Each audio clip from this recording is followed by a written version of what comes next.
कम उम्र में ही पति के मर जाने के बाद उस चिड़िया ने अपने बच्चों को अकेले ही पाला पोसा था। वो अपने खेत में कड़ी मेहनत करती। धीरे धीरे समय बदलता गया और दोनों बच्चे अब बड़े हो गए थे। गुड़िया बेटी, कुकू घर आ जाए तो खेत पर भेज देना, मैं उसका इंतजार करूंगी। पता नहीं ये लड़का सुबह सुबह कहाँ चला जाता है।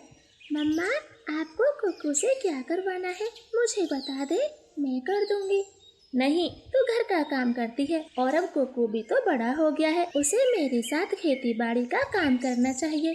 मैं आज खेत में बीज बोऊंगी, वो घर आए तो तुरंत भेज देना।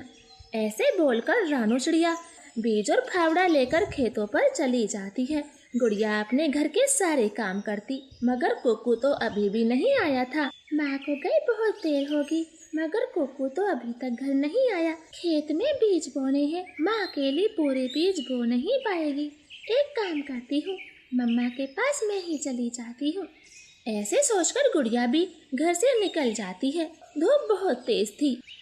गुड़िया बेटी, कुकू नहीं आया? नहीं माँ, कुकू भाई तो नहीं आए, तो मैंने सोचा कि आपकी काम में मदद करूँ। फिर गुड़िया अपने पंख में बीज लेती है और जल्दी जल्दी खेत में बोने लगती। दोनों माँ बेटी शाम तक काम करती हैं। फिर अगले दिन की बात है। कुकू, जाओ खेत में पानी लगा कर आओ। कल मैंने और गुड़िया ने सारा दिन काम किया है, अब तुम जाओ। मम्मा, मुझे नहीं पानी लगाना, आप दोनों ही संभालो ये खेती बाड़ी का काम। क्या कहा? एक तो खेत है, उसमें भी तुम काम करना नहीं चाहते हो, फिर क्या खाओगे? माँ, सबके पास खेत तो नहीं है, जैसे वो गुजारा करते हैं मैं भी कर लूँगा। और धूप कितनी तेज है, मैं काला हो जाऊँगा, कहीं नहीं जाऊँगा। कुकू साफ मना कर देता है और बाहर चला जाता है। तब गुड़िया पानी लगाने खेत में आती है। अरे गुड़िया बेटी, खेती बाड़ी का काम अकेले करती हो, कुकू कहाँ है? उसे भी तो काम करना आना चाहिए, आखिर कल को उसी के काम आएगा। तुम तो पराए घर चले जाओगी।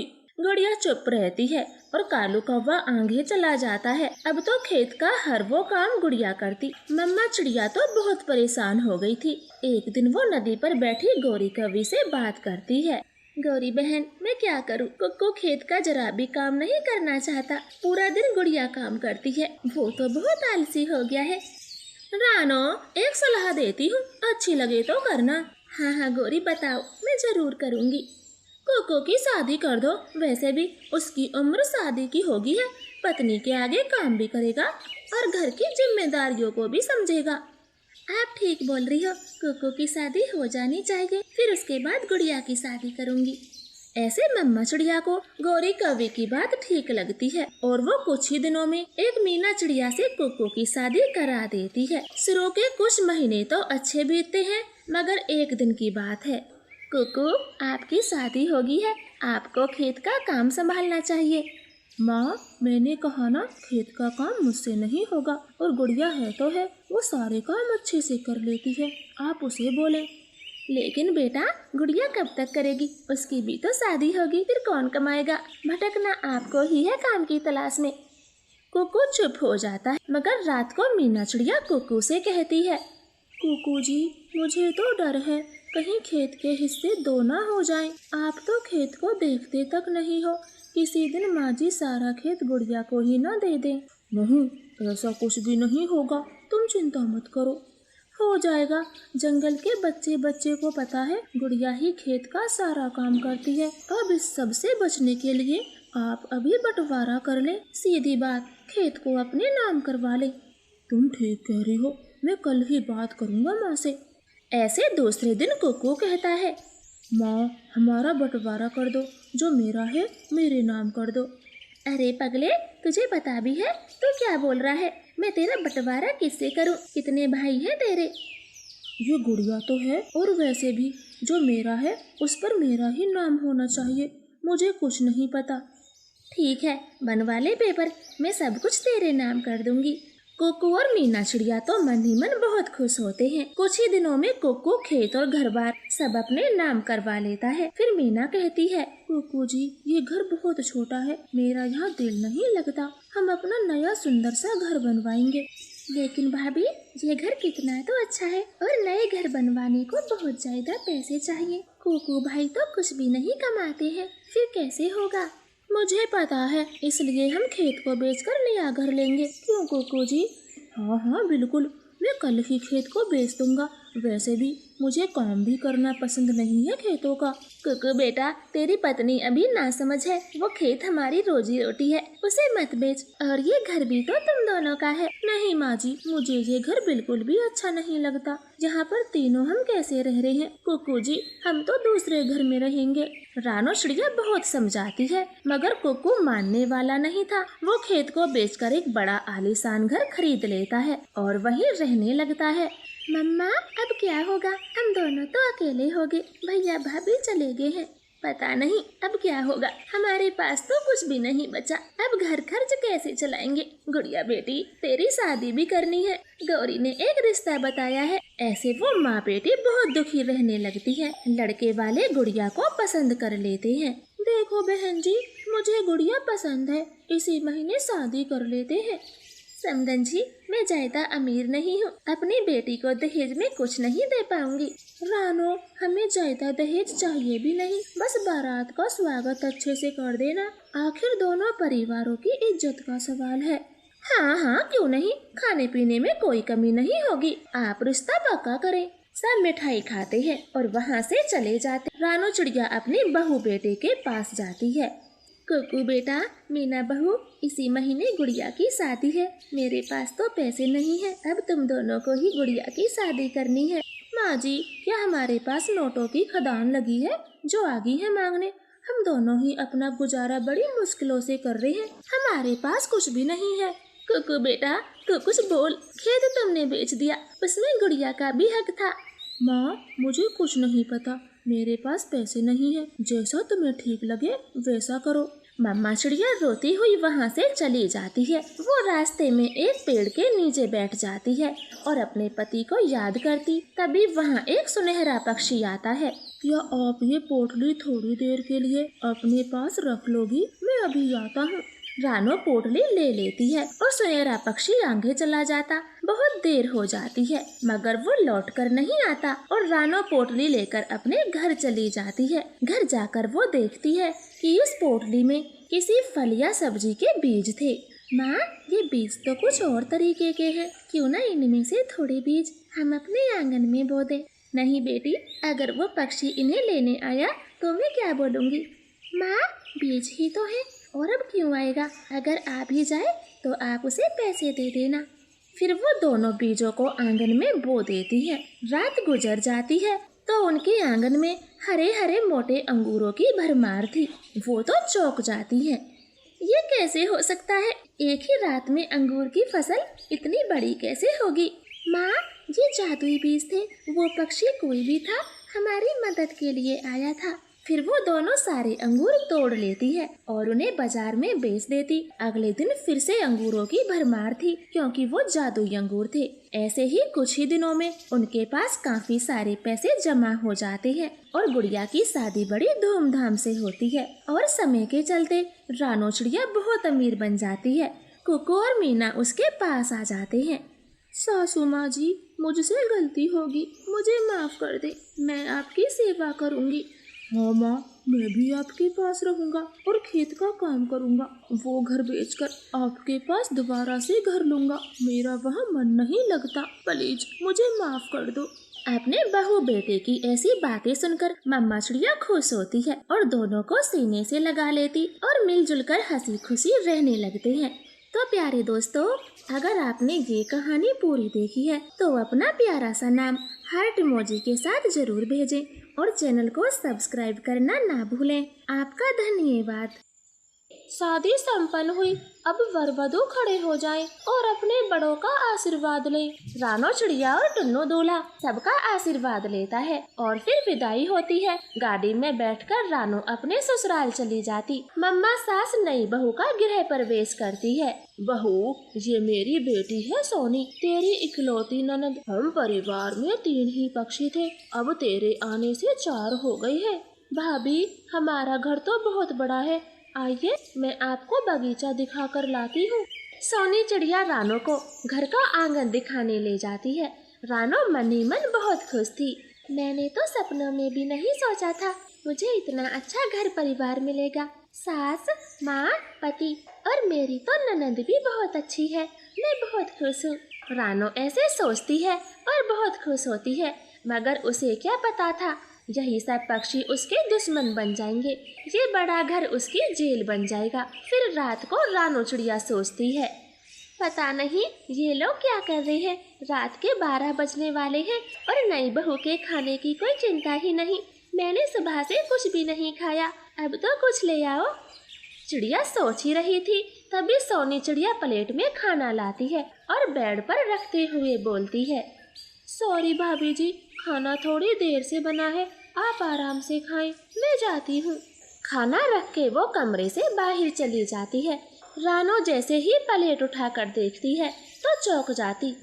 अरे बाप रे, ये कैसा खाना है? मछली, अंडे, सारा भोजन मांसाहारी है। मैं तो ये कभी नहीं खाऊंगी। रानो खाने की प्लेट को टेबल पर रख देती है और सो जाती है। सुबह हो जाती है। रानो जी, जल्दी से उठ जाओ, आज तो आपकी पहली रसोई है। और ये क्या, तुम्हारा खाना टेबल पर रखा है? क्या तुमने खाना नहीं खाया? टुन्नू जी, मैं तो ये नॉनवेज खाना नहीं खाती हूँ, कभी खाया ही नहीं। और माँ तो घर में हरी हरी सब्जी खाती थी। कोई नहीं, अब आदत डाल लो। तुम मायके में नहीं ससुराल में हो, और जो हम खाएंगे वो तुमको भी खाना पड़ेगा। या तो जल्दी से खाना खा लो या फिर रसोई में चलो। ऐसे बोलते हुए टुन्नू चिड़ा बाहर चला जाता है। रानो बड़ी हैरान होती है। वो खाने को छुए बिना अपनी पहली रसोई बनाती है। अच्छा तो बहू, आज तेरी पहली रसोई है, खाना स्वादिष्ट बनना चाहिए, एकदम लाजवाब, जो हम सब पंख चाटते रह जाएं। हाँ माँ जी, मैं खाना तो अच्छा बनाती हूँ। माँ हमेशा तारीफ ही करती थी। वैसे खाने में क्या बनाऊँ? भाभी, मेरे लिए मछली के पकोड़े और भैया को चिकन बिरयानी अच्छी लगती है, और माँ के लिए चपाती विद सब्जी। चलो, शुक्र है, कम से कम सासू माँ आप तो नॉनवेज नहीं खाती हो। आपका और मेरा काम अच्छा चलेगा। किसने कहा बहू, हम सह परिवार वाले नॉनवेज खाते हैं। सब्जी मतलब चिकन की सब्जी, और चपाती तुझे बनाना तो आता है ना, तू ऐसे क्यों पूछ रही है? माँ जी, मैं नॉनवेज नहीं खाती हूँ और ना ही बनाती हूँ। भाभी, अब खाना तो नॉनवेज ही पड़ेगा। चलो, मैं आपकी मदद करती हूँ। फिर दोनों रसोई में जाती हैं। रानो तो बड़ी मुश्किलों से नॉनवेज खाना पकाती है। थोड़ी देर में खाना बन जाता है। वो सब खाने लगते हैं। बेशक बहू ने पहली बार बनाया, लेकिन खाना बड़ा स्वादिष्ट बना है। खाने में मजा ही आ गया। ऐसा खाना तो मैंने कभी नहीं खाया। हाँ रानो जी, बिरयानी बहुत अच्छी बनी है। सब बारी बारी रानो के खाने की तारीफ करते हैं और अपने अपने कमरों में आराम करते हैं। कोई ये नहीं सोचता रानो ने क्या खाया है। ये लोग तो बड़े ही मतलबी हैं। किसी ने एक बार भी नहीं पूछा कि मैंने खाना खाया या नहीं। अब मेरे पेट में चूहे दौड़ रहे हैं। फिर रानो चिड़िया अपने लिए नमकीन चावल बनाती है और पेट भर खाती। वो रात के लिए भी वही चावल बचा कर रखती है। अब तो हर रोज वो ऐसा ही करती, लेकिन चावल खा खा कर उसका मन रोटी सब्जी के लिए तरस रहा था। आखिर ऐसे कब तक मैं चावल रूखी सूखी रोटी खाकर अपना पेट भरती रहूंगी। मेरा हरी सब्जी खाने का बड़ा मन कर रहा है। इनसे कहती हूँ। टुन्नू चिड़ा काम के लिए निकलने ही वाला था, तब रानो उसे रोक लेती है। टुन्नू जी, घर आते समय भिंडी ले आना, मेरा भिंडी खाने का बड़ा मन है। रानो, तुम पागल हो गई हो, पता है ना, हम सब ये घास फूस वाली सब्जी नहीं खाते। तुम भी नॉनवेज खाया करो, ये सेहत के लिए बहुत अच्छा होता है। मैं कोई भिंडी विंडी नहीं लाऊंगा। टुन्नू अपनी कार में बैठकर चला जाता है। फिर दोपहर के समय एक सब्जी वाला कौवा आता है। सब्जी वाला, तोरई, भिंडी, गोभी, ताजी ताजी सब्जी वाला, सब्जी ले लो, ताजी ताजी हरी हरी सब्जी वाला। अरे वाह, कितनी अच्छी लग रही है ये सब्जी। माँ जी, मैं अपने लिए हरी हरी सब्जी लेकर आती हूँ, बस थोड़ी सी ही। खबरदार बहू, जो घर से बाहर कदम भी रखा तो इस घर के नियम है, सब नॉनवेज खाएंगे, कोई ये घास फूस नहीं खाएगा। रानो बेचारी सब्जियों को देखती रह जाती है और दिन पे दिन वो कमजोर होती जाती। एक दिन अचानक से उसे चक्कर आ जाते हैं और वो बगीचे में गिर जाती है। बहू बहू, तुझे क्या हो गया? सोनी, अपने भैया को फोन लगा, वो जल्दी से डॉक्टर लाएगा। थोड़ी ही देर में डॉक्टर को लेकर टुन्नू घर आता है। देखिए, आपकी बहू कमजोर है, वो भी बहुत ज्यादा। ये खाना पीना ठीक से नहीं करती क्या? अब जल्दी से इसका खाना पीना अच्छा करो। ये माँ बनने वाली है, ऐसे काम नहीं चलेगा। मैं दवा देती हूँ, सुबह शाम खाने से पहले लेनी होंगी। डॉक्टर समझाकर वहाँ से चली जाती है। देख बहू, अब तो तुझे नॉन वेज खाना पड़ेगा, आखिर इस घर के पोते पोतियों का सवाल है। माँ जी, हरी सब्जियों में भी तो बहुत ताकत होती है। आप मेरे लिए हरी हरी सब्जी ले आए, मैं वही पेट भर खा लूंगी और फिर ठीक हो जाऊंगी। नहीं बहू, एक बार जो कह दिया ना वही होगा। अब तेरी मर्जी, खा या मत खा। बच्चे इस दुनिया में आने से पहले ही मर जाएंगे, सब तेरे हाथों में है। ऐसे कड़क जवाब देते हुए मम्मा सास चली जाती है। अपने बच्चों की खातिर रानो थोड़ा सा नॉनवेज खाने की कोशिश करती है, मगर उससे तो नॉनवेज खाया ही नहीं जाता। मेरे ससुराल वाले बहुत बुरे हैं, मुझे अपनी पसंद का खाना भी नहीं खाने देते। ऐसे तो मेरे बच्चों को खतरा होगा, मुझे कुछ करना पड़ेगा। ये आंगन इतना बड़ा है, अगर इसी में कोई सब्जी उगा लूं तो कैसा रहेगा। फिर रानो चिड़िया सब्जी वाले का ध्यान रखती है और चुपके से उसके पास जाकर कहती है, कौवे भैया, मुझे कुछ सब्जियों के बीज दे दोगे? मुझे अपने घर के आंगन में बोने हैं। सब्जी के बीज? आज तो बस ये टिंडे बचे हैं, तुम ये टिंडे ले जाओ और इनके अंदर से बीज निकाल कर बो देना। 15 दिनों में ही पौधे बड़े हो जाएंगे और जल्द ही टिंडे लगेंगे। रानो वो सारे टिंडे ले लेती है और उनके बीजों को एकांत में बो देती। सुबह शाम पानी देती है। कुछ दिन बाद वहाँ छोटे छोटे पौधे निकल आते हैं। अरे वाह, टिंडे के पौधे बड़े हो गए हैं, इन पर तो फूल भी आने लगे हैं। बस कुछ दिन की बात है, फिर टिंडे भी लग जाएंगे। आखिरकार मैं हरी सब्जी खा पाऊंगी। रानो चिड़िया को टिंडे लगने का बड़ा ही इंतजार था। एक पेड़ उनमें सबसे बड़ा था, जिस पर सबसे पहले टिंडे लग जाते हैं। वो तो उन्हें बड़े शौक से बनाती है और मजे लेकर खाती है। क्या स्वाद है, पूरे 6 महीनों के बाद मैं कोई शुद्ध सब्जी खा रही हूँ, बहुत अच्छा स्वाद है। रानो चिड़िया खाना खा रही थी, तभी सोनी चिड़िया वहाँ आ जाती है। भाभी, आप ये क्या खा रही हो? मुझे भी दो ना। लो सोनी जी, आप भी खाकर देखो और बताओ ये कैसा है। सोनी वो टिंडे की सब्जी खाती है, उसे तो बहुत स्वादिष्ट लगती। अच्छा है भाभी, ये कौन सी सब्जी है? ननद जी, ये टिंडे की सब्जी है जो मैंने खुद से उगाई और खुद ने बनाई है। भाभी, ये सब्जी तो बहुत अच्छी लगी, अब ये सब्जी मेरे लिए भी बनाना, मैं भी खाया करूँगी। फिर अगले दिन रानो टिंडे की सब्जी थोड़ी ज्यादा बनाती है। माँ भैया, जरा ये सब्जी खाकर देखना, भाभी ने खुद बगीचे में उगाई थी। अरे दिखाओ जरा, देखने में तो अच्छी लग रही है, जरा खाकर तो देखें। फिर वो दोनों माँ बेटा टिंडे वाली सब्जी खाते हैं और तारीफ करते। रानो तो बहुत खुश होती है और कुछ दिन बाद रानो एक स्वस्थ अंडे को जन्म देती है। बहू, तेरे टिंडे की सब्जी तो मुझे बहुत अच्छी लगी। ले, मैं कुछ और टिंडों के बीज लाई हूँ, तो इनकी भी खेती कर ले। अपनी सास की ये बात सुनकर रानो चिड़िया बहुत खुश होती है और वो तो यही चाहती थी कि उसके घर वाले हरी सब्जी खाए, और बिल्कुल वैसा ही हुआ। अब तो हफ्ते के 4 दिन घर में हरी सब्जी बनती है और सब शौक से खाते हैं। तो प्यारे दोस्तों, प्लीज हमारी कहानी को लाइक और चैनल को सब्सक्राइब करें। आपका धन्यवाद। डाकिया कालू कौवे के घर दस्तक देता है और चिट्ठी देकर अपनी साइकिल से चला जाता है। अरे वाह, मेरी बहन आ रही है। गौरी, ओ गौरी, जल्दी से बाहर आओ, मेरी बहन आ रही है। क्या हुआ, क्यों गला फाड़ रहे हो? ये देखो, मेरी बहन के जंगल से चिट्ठी आई है, वो कल सुबह हमारे घर आ रही है। कालू, तुमने तो कभी अपनी बहन के बारे में बताया नहीं, फिर अचानक से कैसे? लंबी कहानी है, बाद में बताऊंगा, अभी तो बहन के स्वागत की तैयारी करनी है। बहन जी पकोड़े बहुत खाती है, मैं उसके लिए तरह तरह के पकोड़े का जुगाड़ करता हूँ। कालू, हमारी रसोई तो खाली पड़ी है, अब कैसे पकोड़े खिलाएंगे तुम्हारी बहन को? घर में तो कढ़ाई भी नहीं है। मैं जाता हूँ, कहीं से भी पकौड़ों का प्रबंध करना पड़ेगा। तुम घर को सजा लो। फिर कालू कौवा उड़ता हुआ टूनी चिड़िया के घर जाता है। टूनी बहन, आपके पास पकौड़े बनाने का पूरा सामान है? नहीं कालू कौवे, मेरे पास तो कुछ भी नहीं है। वैसे आपको क्या काम पड़ गया? गोरी तो कभी कुछ बनाती नहीं। चिड़िया, कल मेरी बहन आ रही है, उसे पकौड़े खाने बहुत अच्छे लगते हैं। प्लीज चिड़िया, अब गोरी को तो कुछ आता नहीं, इसलिए प्लीज आप मेरी मदद करें। ठीक है कालू, आपकी बहन पूरे जंगल के पक्षियों की बहन। मुझे पकौड़े बनाने बहुत अच्छे से आते हैं। समय बहुत कम है, हमें सामान जमा करना होगा। फिर टूनी चिड़िया और कालू कौवा इंसान के खेत में चले जाते हैं और वहाँ से एक एक दाना चने का जमा करने लगते। कालू कौवे, ये दाने बहुत हैं, इससे पहले इंसान हमें पत्थर मारे, हमें भागना होगा।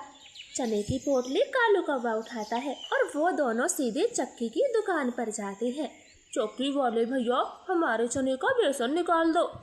निकाल दूंगा, मगर चौथाई का हिस्सा मेरा होगा। ठीक है, आप जल्दी करें कालू भैया, तब तक हम हरी सब्जियों का बंदोबस्त करते हैं। अब जल्दी से बाजार चलो। फिर वो दोनों इंसानी बस्ती की सब्जी मंडी में पहुंच जाते हैं। टूनी, यहाँ तो बहुत सब्जियाँ हैं, हम कौन सी ले? कालू कौवे, आप आलू और प्याज लो, मैं हरी मिर्च और थोड़ा पालक ले लूंगी। बस इन्हीं सब्जियों से काम बन जाएगा। ऐसे धीरे धीरे वो सारी सब्जियाँ चुरा लेते हैं और बेसन भी ले लेते। वो सीधा घर चले जाते हैं। देखो गोरी, मैं पकौड़े बनाने का सामान ले आया और ये सब टूनी की वजह से हो पाया है। चिड़िया, आपका धन्यवाद, मगर पकौड़े कौन बनाएगा? मुझे तो आते ही नहीं। गोरी, मैं बनाऊंगी पकौड़े, आप चिंता ना करें। टूनी, सामान तैयार है? नहीं कालू, अभी तो मिर्च, मसाले, तेल और सबसे बड़ी चीज कढ़ाई है जो बाकी है। चलो अभी मिर्च मसाले ले आते हैं, सुबह को फिर टाइम नहीं मिलेगा, बहन आ जाएगी। ऐसे कालू और टूनी दोबारा से घर से निकल जाते हैं। रास्ते में उन्हें मिट्ठू तोता मिल जाता है। अरे, आप दोनों कहाँ उड़े जा रहे हो, वो भी इतनी जल्दी में? मिट्ठू तोते, अच्छा हुआ जो आप मिल गए। हमें लाल मिर्च चाहिए, प्लीज आप मुझे लाल मिर्च ला दें। नहीं कौवे, मैं बहुत थक गया हूँ, मेरे पंख दुख रहे हैं, मैं तो सोने के लिए जा रहा था, मैं तो मिर्ची कल ही ला सकता हूँ। मिट्ठू तोते, मेरी बहन आ रही है, उसे पकोड़े बहुत पसंद है, बस मैं उसी की तैयारियों में लगा हुआ हूँ। टूनी मेरी मदद कर रही है, थोड़ी मदद आप भी कर दो, हमें तो और भी सामान लाने हैं। बहन, मेरी भी एक बहन है, मैं समझ सकता हूँ, तुम फिक्र ना करो, मैं ढेर सारी मिर्ची आपके घर पहुँचा दूंगा। अब तुम और तैयारियाँ करो। फिर तोता वापस से उड़ता हुआ चला जाता है। टूनी चिड़िया कालू कौवे के साथ किसान की पत्नी के पास जाती है। टूनी चिड़िया, मैं नहीं जाऊंगा, इंसान बहुत बुरे होते हैं। कालू, डरो नहीं, ये मेरी माँ जी है, हर इंसान एक जैसा नहीं होता, तुम चलो मेरे साथ। फिर वो दोनों महिला किसान के पास जाते हैं। नन्ही चिड़िया, आप ठीक हो? बहुत दिनों के बाद दिखी हो, आजकल कहाँ रहती हो? हाँ माँ जी, मैं अच्छी हूँ, आपसे कुछ मदद चाहिए थी तो चली आई। हाँ बोलो टूनी चिड़िया, आपको दाने की ज़रूरत है? नहीं माँ जी, मुझे खाने वाले तेल की ज़रूरत है, थोड़ा सा तेल मिलेगा? फिर किसान की पत्नी एक शीशी में तेल डालकर उनको दे देती है। वो उड़ते उड़ते अपने जंगल जाते हैं। टूनी चिड़िया, अब कढ़ाई रह गई, वो कहाँ से मिलेगी? पता नहीं, मैं भी यही सोच रही हूँ। वो दोनों ऐसे आसमान में उड़ रहे थे, तभी टूनी की नज़र एक बूढ़ी कबूतरी पर जाती है। बूढ़ी कबूतरी, आप ये क्या पका रही हो? ये क्या चीज़ है? बेटी, मुझसे दाना चबाया नहीं जाता, इसलिए खिचड़ी बना रही हूँ, और ये चीज़ तो नारियल की खोल है। तो क्या इसमें पकौड़े भी बना सकते हैं? हाँ बेटी, क्यों नहीं। दादी जी, फिर तो आप मुझे ये कढ़ाई दे दें, मुझे इसकी बहुत ज़रूरत है, मेरी बहन के खातिर पकौड़े बनाने हैं। ठीक है, बस थोड़ी देर इंतज़ार करो, मेरी खिचड़ी बनने वाली है, फिर तुम ले जाना। ऐसे वो दोनों वहीं बैठ जाते हैं। खिचड़ी बनते रात हो गई थी। लो बच्चों, अब तुम ये कढ़ाई ले जाओ। धन्यवाद दादी, अब हम चलते हैं, रात हो गई है। गोरी, कालू और टूनी कहाँ है? मैं मिर्ची ले आया हूँ। पता नहीं, अभी तक घर नहीं आए, मुझे तो चिंता हो रही है। कोई बात नहीं, वो दोनों साथ साथ है, उन्हें कुछ भी नहीं होगा, बस आते ही होंगे। मिर्ची देकर मिठू तोता अपने घर चला जाता है। थोड़ी देर में कालू और टूनी भी आ जाते हैं। टूनी बहन, कल सुबह जल्दी आ जाना, मेरी बहन के लिए पकौड़े बनाने हैं। ठीक है कौवे, मैं जल्दी आ जाऊंगी, अब तुम भी आराम करो। ऐसे चिड़िया अपने घोंसले में जाकर सो जाती है। सुबह होती है, टूनी कौवों के घर जाकर पकौड़े बनाने लग जाती। लो कौवे, मैंने तो पकौड़े बना भी दिए, अब कहाँ तक पहुँची आपकी बहन? वो बस आने ही वाली होंगी, पकौड़े बनकर रख गए हैं, अब कोई चिंता नहीं।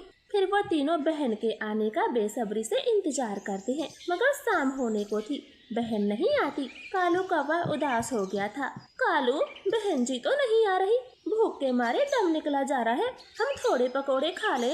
नहीं, बहन आएगी, हम सब बैठकर पकौड़े खाएंगे, अभी इंतजार करो। गोरी कौवी अब बर्दाश्त नहीं कर सकती थी। वो पानी पीने के बहाने से रसोई में जाती और सारे पकौड़ों को स्वाद स्वाद में चट कर देती। मुझे पता है अब कोई बहन नहीं आने वाली, मैं तो खा गई। बहन आ गई, बहन आ गई, गोरी गोरी देखो, बहन आ गई। गोरी के तो होश उड़ जाते हैं। वो भागकर बाहर आती है और पसीने से तरबतर हो जाती। दीदी, दीदी जी, आप आ गई, इतनी देर कहाँ कर दी, मैं कब से इंतजार कर रहा हूँ। भैया कालू, देर तो लगी मगर आ गई ना, अब बैठने तो दे। दीदी जी, मैंने आपके लिए बड़े प्यार से पकौड़े बनाए हैं। गोरी, टूनी, जल्दी से दीदी के लिए पकौड़े लाओ। फिर वो दोनों रसोई में जाती है। टोकरी में तो एक भी पकौड़ा नहीं था। टूनी कालू कौवे से कहती है, कालू भैया, गजब हो गया, अब एक भी पकौड़ा नहीं बचा, सारे गायब हैं। ये कैसे हो सकता है? पकौड़े पकौड़े अपने आप गायब नहीं हो सकते। गोरी, बताओ पकौड़े कहाँ हैं? कालू, मैंने सारे पकौड़े खा लिए, मुझे लगा अब तुम्हारी बहन नहीं आएगी, भूख लगी थी, मैं सारे खा गई। इतनी मेहनत करके मैंने पकौड़े बनवाए और तुम सारे चट कर गई। कालू कौवे को तो गुस्सा आता है। वो कोने में रखी लाठी उठाता है और गोरी कौवे के पीछे भागता। गोरी तो घर से बाहर भाग जाती है। ये कालू कभी नहीं सुधरेगा, मुझसे बड़ा प्यार करता था, देखो कैसे गोरी के पीछे लाठी लेकर भाग रहा है, ये कभी नहीं सुधरेगा। ऐसे कालू की बहन और टूनी तो हंसती रह जाती है। तो प्यारे दोस्तों, प्लीज हमारी कहानी को लाइक और चैनल को सब्सक्राइब करें। आपका धन्यवाद।